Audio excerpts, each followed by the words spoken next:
বাড়িতে মেয়েদের গুরুত্ব পাশে ছেলেদের গুরুত্ব। ও মামা, বল কি বলছিস? তোমাকে আমি কতদিন ধরে বলছি আমার এই ফোনের কভারটা ছিঁড়ে গেছে, একটা ফুলের কভার কিনে দাও না। বললাম তো কোনো মোবাইলের কভার টাভার হবে না, আমার কাছে এক্সট্রা কোনো টাকা নেই। মোবাইলের কভার পাল্টে দিতে হবে মহারাজ। কি কিনে দেবে না তুমি?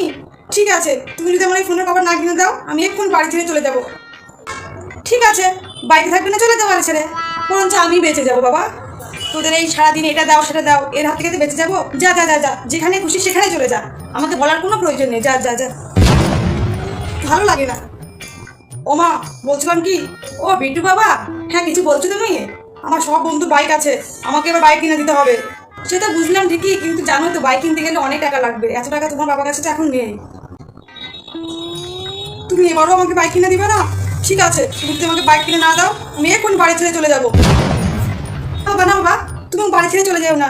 ঠিক আছে, দেখছি তোমার বাবাকে বলে আমি 1 সপ্তাহের মধ্যে যে করেই হোক তোমাকে বাইক কিনে দিচ্ছি। তুমি বাড়ি ছেড়ে যেও না, তুমি আমাদের একমাত্র ছেলে। তুমি চলে গেলে আমাদের কি হবে বলো? ঠিক আছে, মনে থাকে যেন। যা বাবা, ছেলে এসে বাইক আবদার করলো, ছেলেকে সঙ্গে সঙ্গে কিনে দিচ্ছে। আর আমি কবে থেকে একটা ফোনের কভারের জন্য মাকে তেলাচ্ছি, মা আমাকে কভারই কিনে দিল না। এটা কি হলো? একটি ছেলে দরদি বেশি, বাড়িতে মেয়েদের কোনো দরদ নেই।